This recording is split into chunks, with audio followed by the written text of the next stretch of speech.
오늘은 은혜의 하나님에 대해서 말씀을 드리고자 합니다. 옛 헬라 사람들은 값없이 대가 없이 공짜로 주시는 것을 은혜로 주신다고 말합니다. 세상 사람들은 말하기를 이 세상에 공짜는 없다고 그렇게 말을 하는데, 우리 하나님에 관한 한 하나님은 우리에게 은혜를 공짜로 주시는 것입니다. 은혜란 헬라의 카리스라는 말인데, 아주 보기에 아름다울 때 헬라 사람들은 카리스라고 말합니다. 황혼에 저 서쪽 하늘이 붉게 물들고 새들이 날아가고 평화롭고 고요할 때 이를 보고 카리스, 야 은혜롭다, 그렇게 말을 합니다. 또한 노래를 잘 부를 때 들으면 기분이 좋지 않습니까? 그 노래를 듣고 난 다음 마음에 아주 기쁘고 평화스러우면 카리스, 아 은혜롭다, 그렇게 말을 하는 것입니다. 그리고 또 어떠한 사람이 훌륭한 일을 해서 사회적으로 칭찬받을 만한 득성스러운 행동을 했을 때, 야 은혜로운 행동을 했다, 은혜란 말을 다양하게 사용하고 있습니다. 보기에도 아름다운 예술품이나 경치를 보았을 때 아 카리스, 은혜롭다고 말합니다. 아름다운 음악을 들었을 때 또한 득성스럽고 훌륭한 행위를 볼 때도 카리스, 은혜라고 말하는 것입니다. 그러므로 은혜란 여러분 공짜로 우리에게 주시는 하나님의 축복일 뿐 아니라 그 은혜가 우리의 생애 속에 큰 역사를 베풀어 주는 것입니다. 변화를 갖다 주는 것입니다. 보기에도 아름답고 듣기에도 좋고 함께 살기에 득성스러운 훌륭한 인격으로 변화시켜 주시는 것을 은혜라고 말하는 것입니다. 첫째로 하나님은 은혜의 하나님이라는 것을 우리가 알아야 되는 것입니다. 아버지 하나님의 은혜는 말로 다 할 수 없습니다. 왜냐하면 천지와 만물을 하나님 아버지가 지으셔서 하나도 남김없이 우리에게 선물로 주셨기 때문인 것입니다. 하나님이 태양을 만드셔서 우리에게 돈 받고 태양의 빛을 비치게 합니까? 공짜로 햇빛을 비치게 하는 것입니다. 하나님이 공기를 만들어서 우리에게 돈 받고 숨쉬라고 합니까? 공짜로 숨쉬게 하는 것입니다. 물을 주님께서 만들어서 우리에게 공짜로 주었는데 사람들이 오염되게 했지 하나님 오염되게 안 했었습니다. 물도 공짜로 주셨습니다. 오곡백과 다 주님이 공짜로 만들어서 주신 것입니다. 하나님께서 천지와 만물을 선물로 주신 것으로 하나님은 은혜의 하나님인 것입니다. 선물을 주는 분은 은혜의 하나님인 것입니다. 우리의 생명도 그저 주신 것이지 대가를 받고 우리 생명을 주신 것이 아닙니다. 우리가 어머니 뱃속에서 10달을 자라서 세상에 태어날 때 공짜로 태어났지 우리가 돈 주고 어머니 뱃속에서 태어난 것은 아니지 않습니까? 사도행전 17장 24절로 25절에 우주와 그 가운데 있는 만물을 지으신 하나님께서는 천지의 주제시니 이는 만민에게 생명과 호흡과 만물을 친히 주시는 이심이라고 말씀한 것입니다. 여러분이 오늘 이 시간 생명이 있고 숨쉬고 사는 것이 전부 하나님의 은혜인 것입니다. 제가 옛날에 폐병 걸려서 죽게 되었을 때 숨쉬는 것이 얼마나 큰 축복의 은혜인 것을 깨달았습니다. 폐가 많이 상하니까 숨을 잘 쉴 수가 없어요. 들어누워 있으면 숨이 막혀서 죽을 것 같아요. 그래서 벽에 기대어서 억지로 숨을 쉬는데 조금이라도 잠이 들고 억지로 숨을 못 쉬게 되면 기겁을 하고 놀랍니다. 숨이 탁 트게 닿아서 죽을 것 같습니다. 그때 숨을 시원하게 쉰다는 것이 얼마나 큰 축복의 은혜인 것을 깨달은 것입니다. 사람이 배가 고파 보면 밥이 얼마나 복스러운 것을 알게 되고 목이 말라 보면 물이 얼마나 귀중하고 은혜로운 것을 알게 된 것처럼 숨을 못 쉬게 되니까 한 모금 숨을 편안하게 쉬는 것이 얼마나 큰 축복의 은혜인 것을 알게 된 것입니다. 여러분, 이와 같이 우리의 숨 쉬는 것도 하나님께서 은혜로 우리에게 주신 것이므로 모든 것을 하나님께 감사하면서 우리가 숨도 쉬고 먹기도 하고 마시기도 하고 자기도 하고 깨기도 해야 될 것인 것입니다. 우리 하나님은 그 무엇보다도 구주 예수님을 선물로 주신 것입니다. 우리 조상이 하나님을 반역하여 죄를 짓고 그 죄를 상속으로 받은 우리들은 태어날 때부터 속에 죄의 부패가 들어있어서 죄를 짓고 불의하고 추악하고 버림을 받아야 마땅한 삶을 살아가고 있는 것입니다. 사람들은 죄의 부패를 떠날 수가 없어요. 속에 심겨져 있는 것입니다. 콩 심은 데 콩 나고 팥 심은 데 팥 나는 것처럼 아담과 하와를 심은 것은 죄의 부패로서 우리가 열매를 맺게 되어 있는 것입니다. 이 죄의 부패를 없앨 수 있는 분은 하나님의 아들 예수님밖에 안 계신 것입니다. 예수님은 친히 이 땅에 오셔서 몸짓고 피를 흘려 우리의 죄성을 도말하시고 우리에게 거듭나게 해서 새로운 심령을 심어준 하나님의 아들인 것입니다. 요한 1서 4장 9절로 10절에 하나님의 사랑이 우리에게 이렇게 나타난 바 되었으니 하나님이 자기의 독생자를 세상에 보내시면 그로 말미암아 우리를 살리려 하심이라. 사랑은 여기 있으니 우리가 하나님을 사랑한 것이 아니요 하나님이 우리를 사랑하사 우리 죄를 속하기 위하여 화목제물로 그 아들을 보내셨습니다. 여러분, 언제 우리가 먼저 하나님을 사랑했습니까? 우리는 하나님을 알지도 못하고 사랑하지 않았는데 하나님이 우리를 택하시고 부르셔서 그 아들 예수님을 보내셔서 십자가에 못 박아 몸짓고 피 흘려서 그 은혜를 우리에게 값없이 선물로 주신 것입니다. 그 은혜로 말미암아 믿음으로 구원을 받았으니 이것이 너희에게서 난 것이 아니요 하나님의 선물이라고 성경에 말하고 있는 것입니다. 그러므로 예수 그리스도는 순수하게 하나님의 선물인 것입니다. 하나님께서 여러분 크리스마스 선물을 받는 것처럼 예수 그리스도를 여러분에게 선물로 주셔서 우리는 아무 자격이 없는데도 불구하고 하나님의 은혜로 선물을 받아서 영혼의 구원을 받고 영생의 축복을 얻게 된 것입니다. 생각할수록 감격하지요. 그러고 난 다음에 또한 하나님은 예수님이 죽었다가 부활승천하시고 난 다음에 예수님의 그 자리에 성령을 선물로 주셔서 성령이 보혜사로서 우리를 돕게 해주신 것입니다. 보혜사란 말은 하나님께로부터 보내심을 받아 우리를 돕기 위해서 항상 우리 곁에 계신 분을 말하는 것입니다. 오늘 예수 믿는 사람 곁에는 돕는 자 보혜사가 항상 같이 계신 것입니다. 우리가 알든지 모르든지 성령은 바람같이 우리와 함께 계셔서 우리를 돕기를 원하시고 계신 것입니다. 그렇기 때문에 성령이 보혜사로서 돕기 위해서 우리와 같이 계신 것을 우리가 알면은 성령님을 인정하고 환영하고 모셔드리고 의지하고 도움을 간구하면 성령께서 언제나 오른손의 능력으로 우리를 도와주시는 것입니다. 오늘날 많은 사람이 이 세상에 살면서 성령의 도우심을 받지 못하는 이유는 성령이 있음도 알지 못하기 때문인 것입니다. 성령이 우리와 같이 있음도 알지 못하는데 어떻게 도움을 받습니까?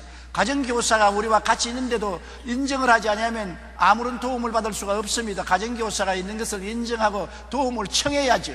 우리는 매일매일 성령님이여 나를 기도할 수 있도록 도와주시옵소서, 말씀을 사랑하도록 도와주시옵소서, 하나님께 가까이 나가도록 도와주시옵소서, 지혜와 총명과 모략과 재능과 지식을 허락하여 주시옵소서. 도움을 청하면 주시는 것입니다. 성령은 구하라 주실 것이요 찾으라 찾을 것이요 문을 두드리라 열릴 것이라고 말한 것입니다. 구하지 않은데 주지 않습니다. 찾지 않은데 찾게 하지 않습니다. 문을 두드리지 않은데 열어주지 않는 것입니다. 오늘날 너무 많은 사람들이 하나님의 도움을 구하지 않기 때문에 받지 못하는 것입니다. 없는 것은 구하지 않기 때문에 없다고 말하는 것입니다. 성령을 선물로 주신 것을 감사해야 됩니다. 사도행전 2장 17절에 하나님이 말씀하시기를 말세 내가 내 영을 모든 육체에 부어주리니 너희 자녀들은 예언할 것이요 너희 젊은이들은 환상을 보고 너희 늙은이들은 꿈을 꾸리라고 말했었으며, 사도행전 2장 38절에 너희가 회개하여 각각 예수 그리스도 이름으로 침례를 받고 죄사함을 받으라 그리하면 성령을 선물로 받으리라. 대가를 주고 선물을 받는 것이 아니라 공짜로 선물로 받는 것입니다. 우리가 죄사함을 받고 나면은 하나님이 선물을 주시는데 성령을 보내주시는 것입니다. 성령은 우리 인간적인 체험으로 말하면 어머니와 같은 것입니다. 하나님이 아버지라면 성령은 어머니와 같은 것입니다. 우리를 자상스럽게 돌보며 오래 참고 우리를 이끌어 주시는 성령님이신 것입니다. 그뿐 아니라 하나님께서는 우리에게 천국을 선물로 주신 것입니다. 여러분, 이 땅에 행인과 나그네 같이 살다가 죽고 나면 사라지는 것이 아닙니다. 인간이 깨달아야 될 가장 중대한 것은 인간의 지상 삶은 잠시 잠깐이요 지상 삶 이후에가 영원한 삶이 시작된다는 것입니다. 예수님이 이것을 알려주시기 위해서 이 땅에 오셔서 십자가에 못 박여 죽었다가 부활하셨습니다. 예수님이 부활하지 않으셨으면 저 세상에 있는 것을 우리가 증명받을 수 없습니다. 예수님이 죽으셨다가 사망과 음부를 멸하시고 사흘 만에 부활하심으로 그가 하나님의 아들이요 영생의 조상이 되는 것을 우리에게 보여주신 것입니다. 예수님의 제자들이 다 순교를 당했습니다. 왜 하나님 사도들을 순교당하게 했습니까? 그것은 예수님이 부활한 것을 직접 눈으로 보고 난 다음에 죽음을 불사하고까지라도 예수님이 부활한 것을 부정하지 않은 것을 후세에 보여주어서 예수님이 진짜로 부활한 것을 우리가 깨달아 알게 만들어 주신 것입니다. 그냥 예수님이 부활했다면 우리가 안 믿을지도 모릅니다. 그러나 부활한 예수님을 직접 만나고 함께 식사를 하고 대화를 하는 그 제자들은 나중에 예수 그리스도의 부활을 전가하다가 하나 없이 잡혀서 목숨을 바친 것입니다.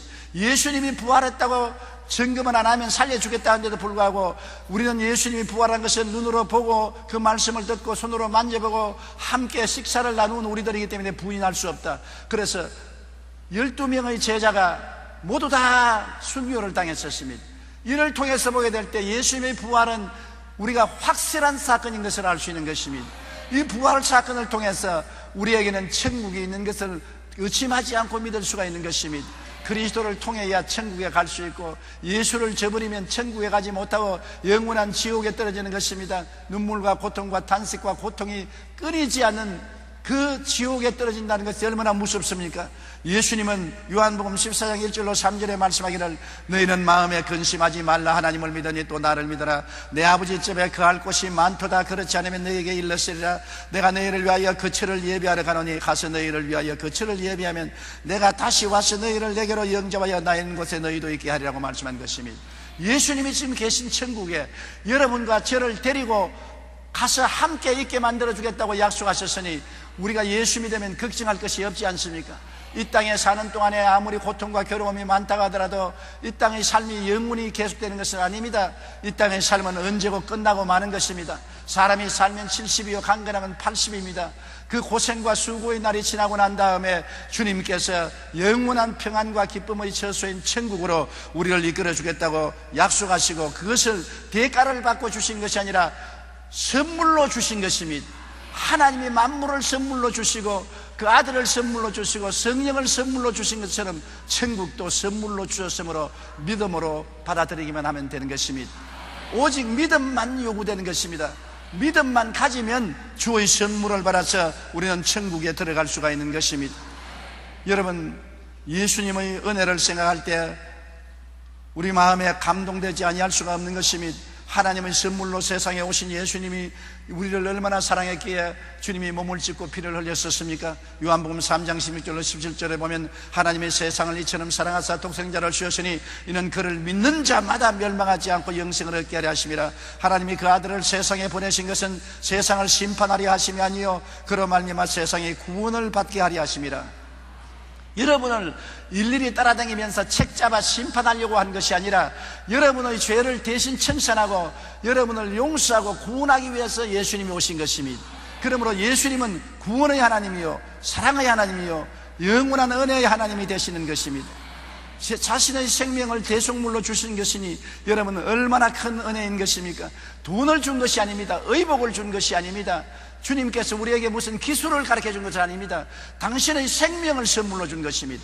살을 찌어서 먹여주시고 피를 흘려서 마시게 주신 것입니다.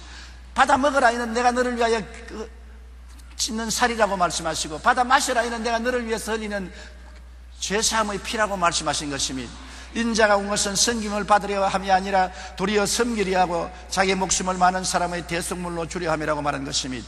그가 찔리면 우리 허물을 인함이요 그가 상하면 우리 죄악 때문이라. 그가 징계를 받음으로 우리는 평화를 누리고 그가 채찍에 맞음으로 우리는 나음을 입었도다. 예수님의 십자가의 공로로 말미암아 용서와 의와 평강을 선물로 얻었으며 마귀와 세상을 이기고 거룩함과 성령 충만을 선물로 얻었으며 주님 채찍 맞은 공로로 말미암아 치료와 건강을 선물로 얻었으며 주님이 십자가에 매달려 저주받음으로 아브라함의 복을 은사로 받았으며 주님께서 죽었다가 부활하심으로 영생 천국을 선물로 받게 된 것입니다.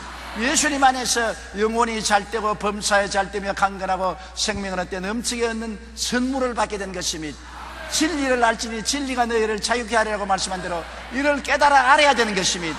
그리고 이것을 마음에 받아들이고 이렇게 하나님이 십자가를 통하여 우리에게 은혜를 주신 것을 꿈꾸고 믿고 입술로 시인하고 나아가면 이 은혜가 여러분 속에 활성화되어 나타나기 시작하는 것입니다. 우리는 예수 그리스도의 십자가의 은혜를 항상 우리 마음속에 간직하고 은혜 속에 살며 은혜의 성령님께 늘 의지하고 살아야 되는 것입니다.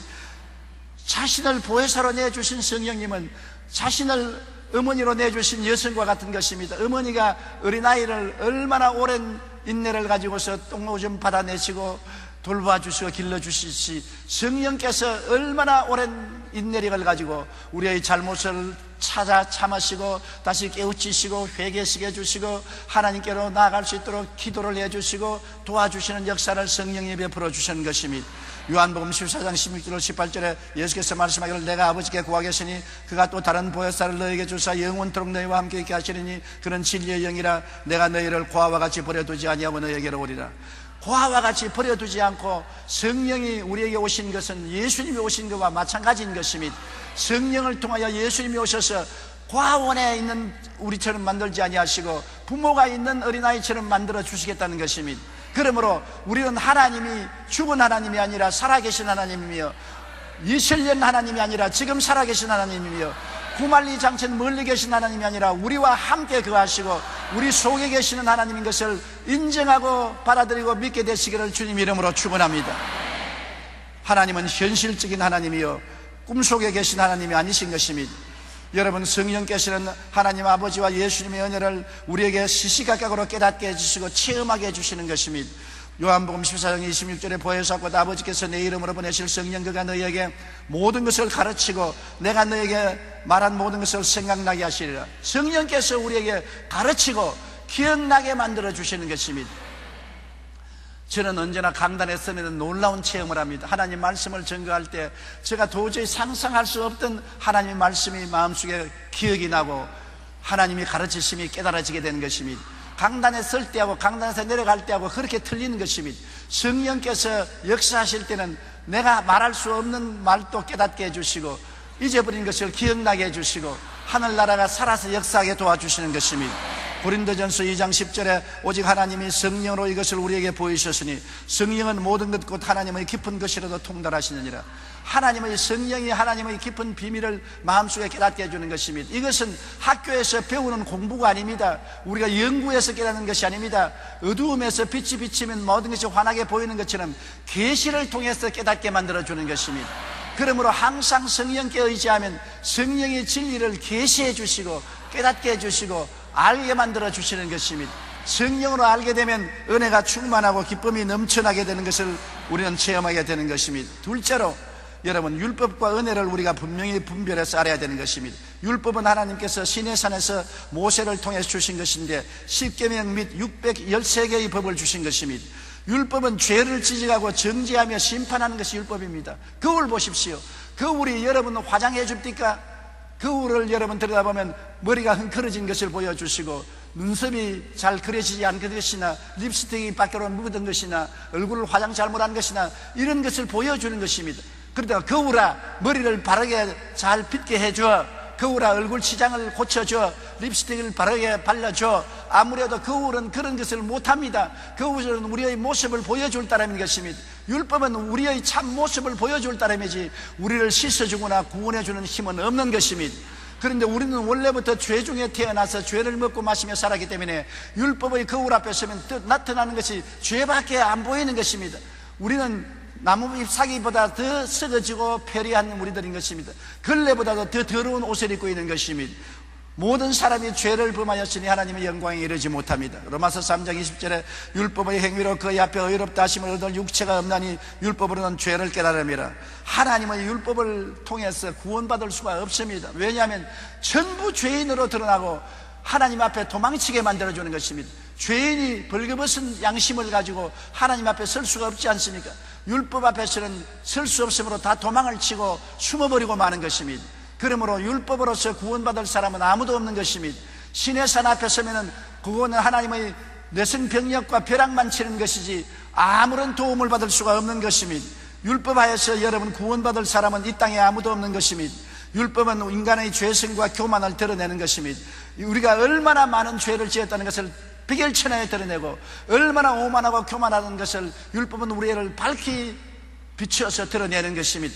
로마서 7장 7절로 9절에 율법으로 말미암지 않고는 내가 죄를 알지 못하였으니 곧 율법이 탐내지 말라 하지 아니하였더라면 내가 탐심을 알지 못하였으리라. 그러나 죄가 기회를 타서 계명으로 말미암아 내 속에서 온갖 탐심을 이루었나니 이는 율법이 없으면 죄가 죽은 것임이라. 전에 율법을 깨닫지 못했을 때는 내가 살았더니 계명의 이름에 죄는 살아나고 나는 죽었도다. 율법이 없을 때는 자기가 깨끗한 줄 압니다. 거울이 없을 때는 자기 얼굴에 숯구멍이 묻어도 숯구멍 묻은 줄 모르고 당당해 합니다. 그러나 그 우울이 있으니까 숯구멍이 묻고 더러운 것을 알므로 부끄러워서 밖에 못 나가는 것처럼, 율법이 없을 때는 자기가 죄인이 아닌 줄 알고 당당히 나갔다가 율법이 들어오고 보니 모든 것이 죄라, 천지의 죄가 꽉 들어차 있으니 그 형태로서는 하나님 앞에 나설 수가 없어 도망을 치고 땅굴을 파고 숨으려고 애를 쓸 수밖에 없게 되는 것입니다. 인간의 죄성과 교만은 율법이 오면 밝게 드러나는 것입니다. 그런데 이 율법을 어떻게 처리하는 것입니까? 나의 힘으로 능으로 율법을 처리할 수가 없는 것입니다. 나의 속에 드러난 죄를 청산할 수 없는 것입니다. 오직 용서를 받아야 되겠는데 누가 용서를 해줍니까? 예수님이 십자가에 못 박여 내 죄를 대신 짊어지고 몸짓고 피 흘려서 나 죄를 청산해 주셨으므로 예수님의 은혜로서 용서를 받을 수가 있는 것입니다. 여러분이 적은 빚을 지면은 여러분이 갚을 수 있지만은, 여러분이 한 사람의 빚을 10억 이상 100억의 빚을 지면 못 갚아요. 10억의 빚을 어떻게 갚습니까? 더구나 100억의 빚을 어떻게 갚습니까? 1000억 1조 원이 되는 빚을 어떻게 갚습니까? 우리가 짊어진 죄는 여러분 돈으로 환산하면 100억이나 1조 원 같은 빚과 같은 것입니다. 평생을 벌어도 못 갚아요. 못 갚으면 그 대신 벌을 받아야죠. 그 벌은 지옥에 떨어지는 것입니다. 이 빚을 청산해 준 자가 누구냐? 예수님이 청산해 주신 것입니다. 빚이 없는 예수님이 하나님 아들로서 죄 없이 동정녀 마리아를 통해서 태어나서 이 땅에 33년 동안 사시고 십자가에 올라가서 우리가 갚을 수 없는 빚을 다 대신 짊어지고 청산하시고 내가 다 갚았다고 외치시고 우리가 주님께 나오기만 하면은 그 보혈로서 죄를 씻어주시고 청산해버리는 것입니다. 우리의 죄를 통해서 새같이 멀리 옮기시고 영원히 등 뒤로 던지시고 죄가 눈에 다시 보이지 않게 만들어주시는 것입니다. 주님은 갈보리 십자가를 통하여 우리에게 공짜로 용서와 구원을 주시는 것입니다. 죄악을 대신 갚으시고 용서와 회개와 구원을 주시니 이것이 바로 은혜의 구원인 것입니다. 로마서 5장 8절로 9절에 우리가 아직 죄인 되었을 때 그리스도께서 우리를 위하여 죽으심으로 하나님께서 우리에게 대한 자기의 사랑을 확증하시느니라.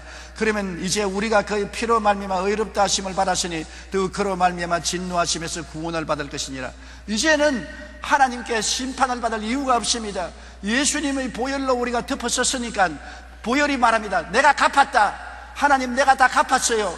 이 피를 보십시오. 내가 다 갚았으니 이 사람에게 심판을 내리지 못합니다.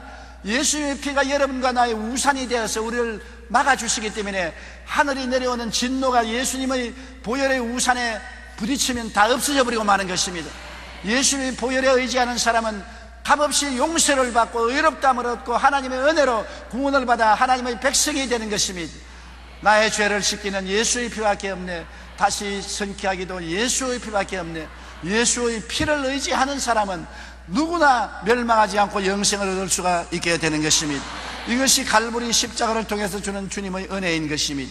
주님께서는 은혜뿐 아니라 갈보리 십자가를 통하여 우리에게 변화를 주는 것입니다. 새 사람, 거듭난 사람을 만들어주는 것입니다. 고린도후서 5장 17절 그런즉 누구든지 그리스도 안에 있으면 새로운 피조물이라 이전 것은 지나갔으니 보라 새 것이 되었도다. 예수를 믿으면 이전 사람 아담의 사람은 지나가버린 것입니다. 그리스도 안에서 새로운 피조물이 되어서 새 사람으로 거듭나는 것입니다. 죄가 물러가고 용서와 의로운 사람이 되고 세속이 물러가고 거룩한 사람이 되고 질병이 물러가고 치료받은 사람이 되고 저주가 물러가고 아브라함의 복을 받은 사람이 되고 멸망이 물러가고 영생복락이 얻은 사람이 되는 것입니다. 택하신 족속이요 왕같은 제사장이요 거룩한 나라요 그의 소유된 백성이 되는 것입니다. 거듭나서 새 사람이 된다는 놀라운 은총을 우리가 받게 되는 것입니다. 다시 말하면 여러분의 신분이 달라지는 것입니다. 한 여성이 시골에서 오줌동이 들고 밭에 가서 오줌 뿌리고 온갖 고생과 괴로움을 다하다가 부잣집 아들하고 결혼을 해서 시집을 오게 되면 신분이 달라집니다. 이제 오줌동이 머리에 걸머지고 밭에 가서 뿌릴 필요가 없는 것입니다. 수고하고 고통당할 필요가 없는 것입니다. 부잣집 며느리가 되어서 이제는 온 영화를 누리고 살 수 있는 신분상 변화를 가져온 것입니다. 여러분, 우리는 예수 믿고 난 다음에 신분상 변화를 가져오는 것입니다. 하나님께서 우리를 흑암의 권세에서 건져내서 그 사랑의 아들 나라로 옮긴 것입니다. 여러분은 사랑의 아들 나라에 살고 있지 마귀의 세상에 살고 있지 않은 것입니다. 온 세상은 악한 자에게 속에 있으나 여러분 예수를 구주로 모심으로 여러분은 하나님의 사랑의 아들 나라 속에 들어와 있는 것입니다. 아들을 통하여 의로운 사람이 되었고, 아들을 통해서 거룩한 사람이 되었고, 아들을 통해서 병나은 사람이 되었고, 아들을 통해서 아브라함의 복을 받은 사람이 되었고, 아들을 통해서 영생 복락을 얻은 사람이 된 것입니다. 자기의 신분이 어떠한 사람인지를 알기를 바랍니다. 자기가 누군지를 모르고 살면 얼마나 불쌍한 사람인 것입니까? 당신이 누구요? 나는 누군지 모릅니다. 너무나 비참하잖아요. 당신이 누구요? 나는 오중복음과 삼중 축복을 받은 사람인 것입니다. 나는 그리스도 안에서 새 사람이 되고 영혼이 잘 되고 범사에 잘 되며 강건하게 된 사람입니다. 나는 이런 사람이요. 그렇게 주장할 수 있으면 얼마나 좋지 않습니까? 여러분, 신분을 확인하고 사십시오. 옛 사람이 아닙니다. 새 사람이 된 것입니다. 예수님의 보혈로 값주고 사서 사망과 음부에서 해방된 사람인 것입니다. 자유를 얻게 된 사람인 것입니다. 복받은 사람인 것입니다. 승리를 얻은 사람인 것입니다. 영광스러운 사람이 된 것입니다. 내가 누군지를 알아야 내가 그리스도 안에서 성공적인 삶을 살 수 있습니다. 내가 누군지 알아야 내 신분을 주장할 수 있는 것입니다. 마귀가 시키는 대로 끌려가는 사람은 자기가 누군지 모르기 때문에 끌려가는 것입니다. 내가 자유의 사람인 줄 알면 마귀야 물러가라. 나는 그리스도로 말미암아 자유인이 되었다. 그리스도로 말미암아 죄를 이긴 사람이 되었다. 그리스도로 말미암아 병에서 고침 받았다. 예수로 말미암아 축복받은 사람이 되었으니 저주야 물러가라. 신분을 알면 신분을 누릴 수가 있는 것입니다. 내 자신을 알라고 말한 것처럼 여러분 자신을 그리스도 안에서 알아야 이것을 그대로 믿고 꿈꾸고 입술로 주장할 수가 있는 것입니다. 그럴 때 여러분이 그 신분 속에 살 수가 있는 것입니다. 디도서 3장 5절에 우리를 구원하시되 우리의 행한 바 의로운 행위로 말미암지 아니하고 오직 그의 긍휼하심을 따라 중생의 시선과 성령을 새롭게 하심을 하셨다고 말한 것입니다. 우리의 행위로서 신분이 달라진 건 아닙니다. 믿음으로 신분이 달라진 것입니다. 예수님의 은혜로 신분이 달라진 것입니다. 여러분 제발 옛사람으로 생각하고 옛사람으로 꿈꾸고 옛사람으로 믿고 옛사람으로 말하지 마십시오. 옛날 사람은 지나가고 마는 것입니다. 여러분 새 사람이 된 것입니다. 여러분은 성공한 사람이 된 것입니다. 복받은 사람이 된 것입니다. 하늘나라 시민이 된 것입니다. 하나님과 함께 사는 사람이 되어버리고 마는 것입니다. 이러한 영광을 누리는 여러분 되시기를 바랍니다. 셋째로 우리가 은혜를 받으면 어떻게 될까요? 아버지 하나님의 은혜와 예수 그리스도의 은혜와 성령님의 은혜를 우리가 마음속에 받으면 어떠한 체험을 하게 되는 것입니까? 은혜는 여러분에게 모든 것을 아름답게 변화시키는 역사를 가지고 있는 것입니다. 은혜는 공짜로 받을 뿐 아니라 보기에도 아름답고 덥기에도 돋고 같이 살기에도 특성스러운 큰 변화를 말하는 것입니다.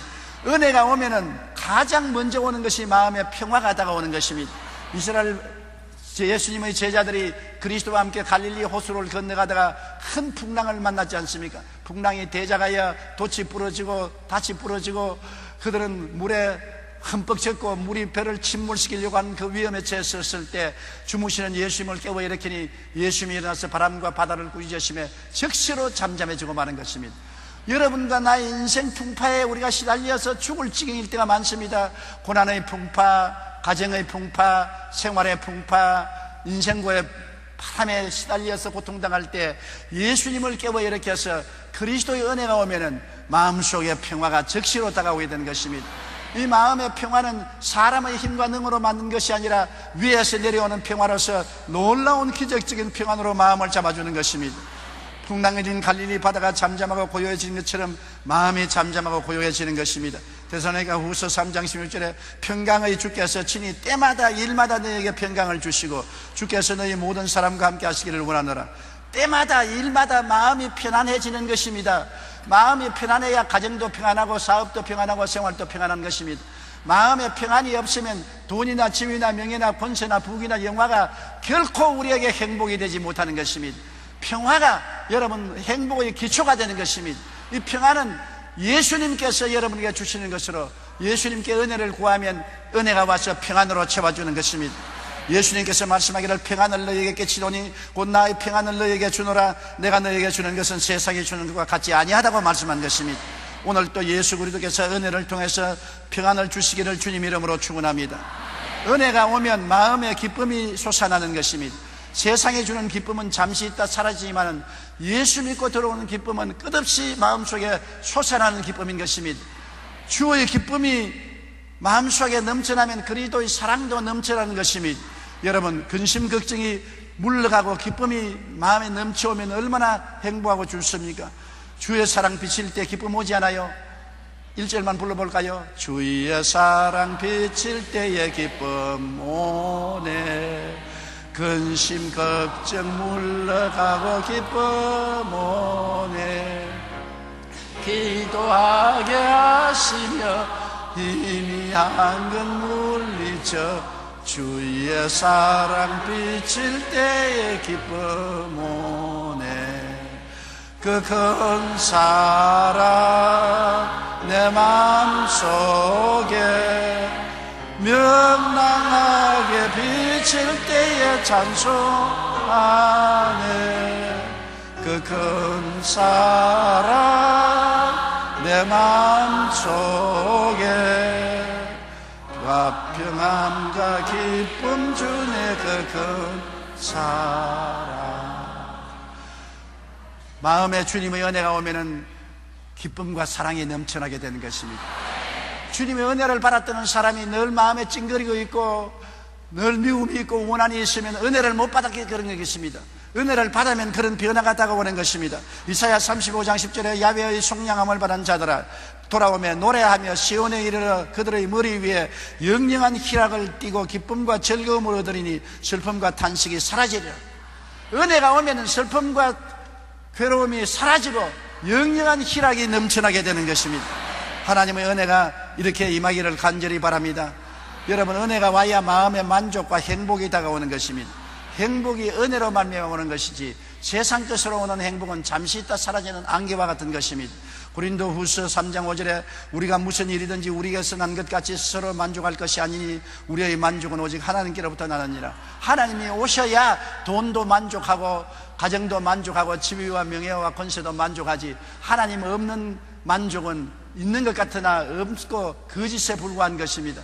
여러분, 사람들은 자꾸 돈 하는데 돈은 많을수록 타락하고 만족을 빼앗아가는 것입니다. 지위도 여러분, 하나님이 없는 지위는 마음의 평화를 빼앗아가고 탐욕으로 꽉 채워놓고 마는 것입니다. 하나님의 은혜가 와야 참으로 모든 것이 돈도 지위도 명예도 권세도 부귀도 영화도 만족하게 되고 행복이 되게 되는 것입니다.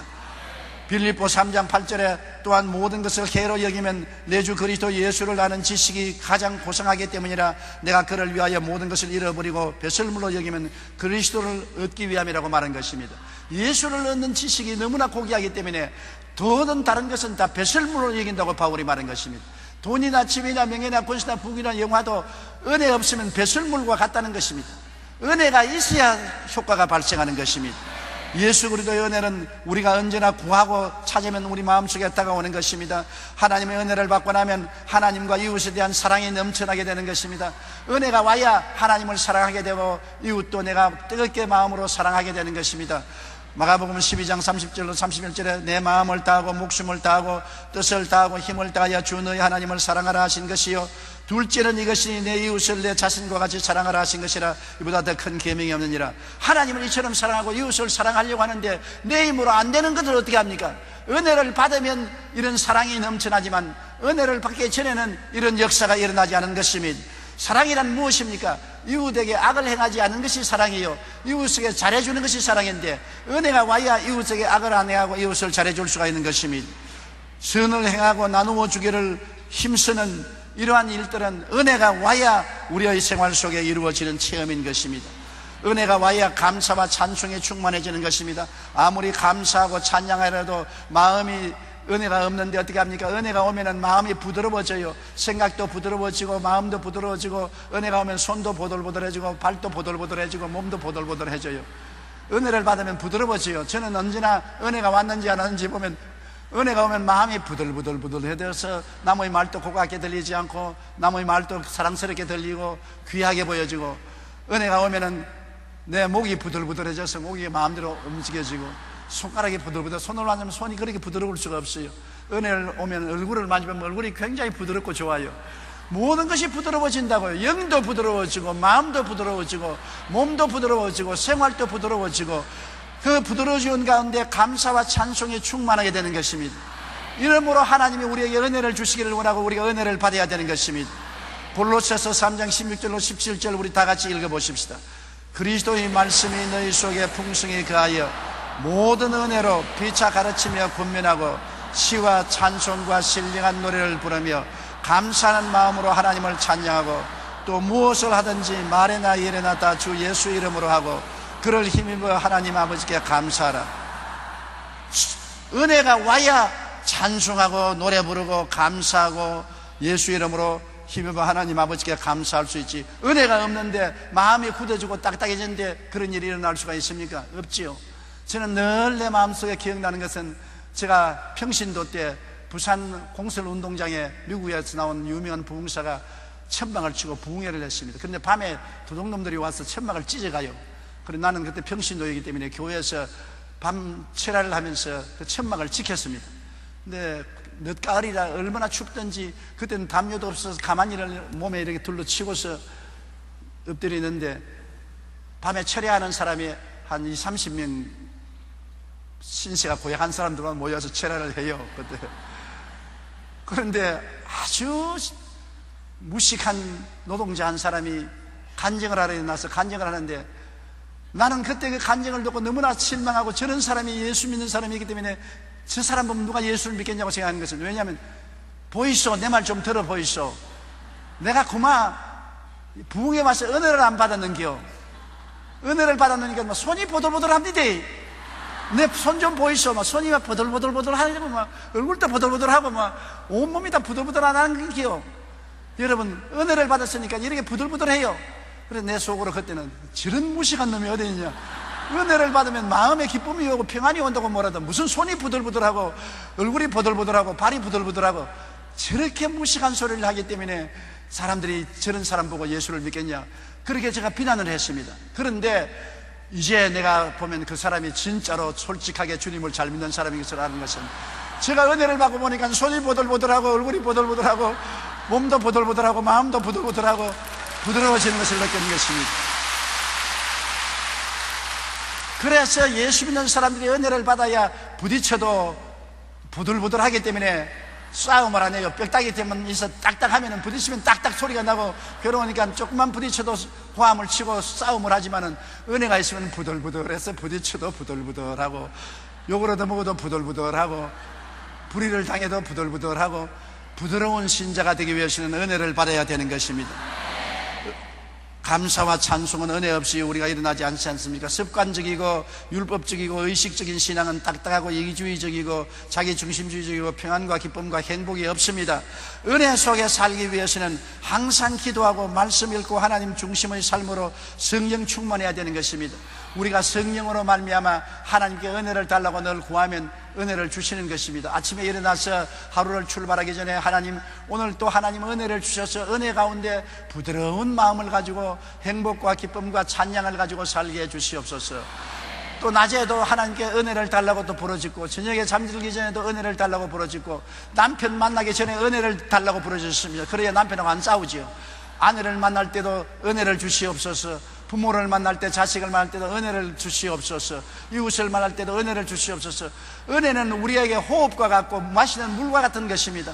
항상 호흡을 해야 살고 물을 마셔야 사는 것처럼, 예수 믿는 사람은 은혜를 마시고 먹고 은혜를 체험하고 은혜 가운데 살아야 우리의 신앙생활이 올바르게 되는 것입니다. 그런데 은혜는 구해야 얻지, 구하지 않으면 얻을 수가 없는 것입니다. 아버지에게도 구해야 얻고, 예수님께 구해야 얻고, 성령께 은혜를 달라고 구해야 얻는 것입니다.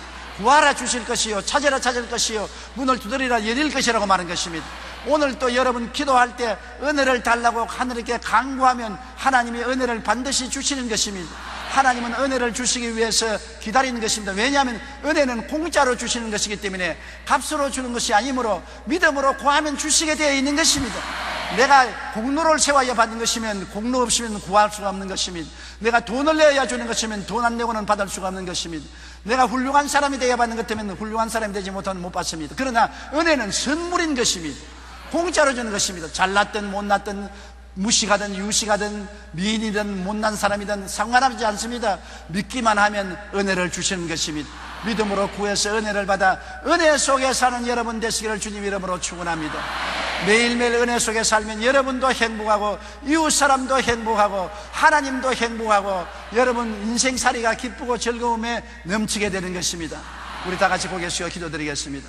하늘에 계신 우리 아버지여, 우리에게 새 사람이 되고 하시고 새로운 피조물이 되게 하시고 세상 사람이 갖지 못하는 은혜를 선물로 주심을 감사합니다.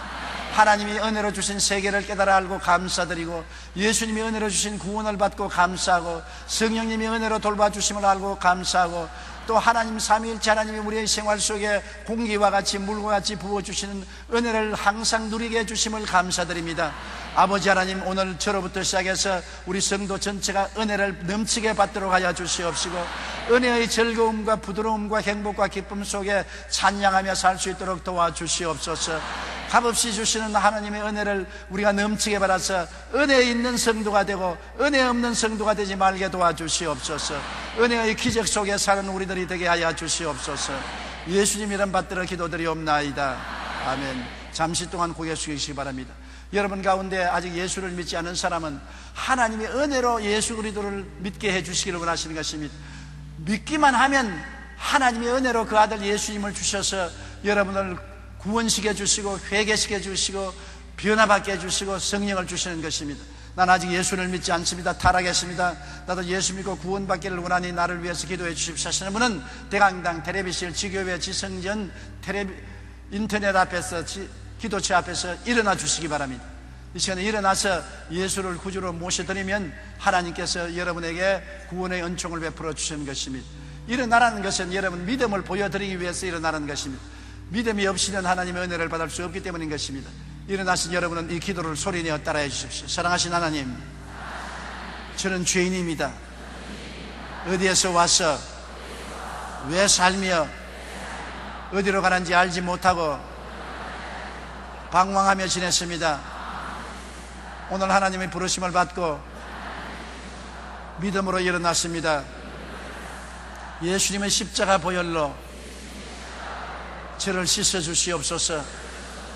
저를 위하여 죽으시고 저를 위하여 부활하신 예수님을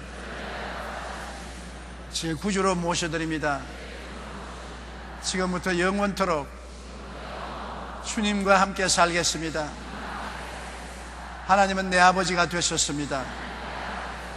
예수님은 나의 구주가 되셨습니다. 저는 하나님의 자녀가 되었습니다. 저를 구원해 주시니 감사합니다.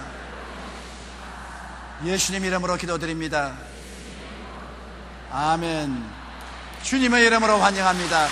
결심 카드를 받아서 연부함에 넣어주시고 예배가 필요한 후에 환영회에 꼭 참석하시기 바랍니다. 여러분 한번 따라 말씀하십시오. 나는 예수님 안에서 신분이 달라졌습니다. 새로운 신분을 가지고 살게 하여 주시옵소서. 우리 주여 한번 크게 부르고 통성으로 기도하십시다. 주여, 살아계신 우리 하나님 아버지여, 주님 감사합니다. 우리 하나님 아버지께서 우리를 구원해 주시고 은혜를 베풀어 주신 것을 감사드립니다. 아버지여, 은혜로 채워주시옵소서. 은혜로 채워주시옵소서. 은혜로 넘치게 채워주시옵소서. 은혜의 선물로 채워주시옵소서. 은혜의 선물로 채워주시옵소서. 은혜의 선물로 채워주시옵소서. 영도 마음도 몸도 은혜를 받아 변화되고 부드러워지게 도와주시옵시고 새로운 신분 속에 살게 하여 주시옵소서. 하나님 아버지께서 영광을 받아 주시옵소서. 은혜로운 아버지 하나님께 감사를 드립니다. 아버지 하나님이 시여 정말로 은혜를 받아서 변화된 사람들이 다 되게 도와주시옵기 간절히 기도하고 원합니다. 주여, 바람처럼 생수처럼 은혜를 주시옵소서. 은혜의 간물 속에 살게 도와주시옵소서. 은혜의 샘물이 넘쳐나게 도와주시옵시고 생수의 강이 넘쳐나게 도와주시옵소서. 아버지의 은혜를 받아 은혜 속에 사는 우리들이 되게 도와주시옵소서. 은혜를 주시옵소서. 은혜를 주시옵소서. 은혜를 주시옵소서. 예수 이름으로 간구하오니 은혜를 주시옵소서. 은혜를 주시옵소서.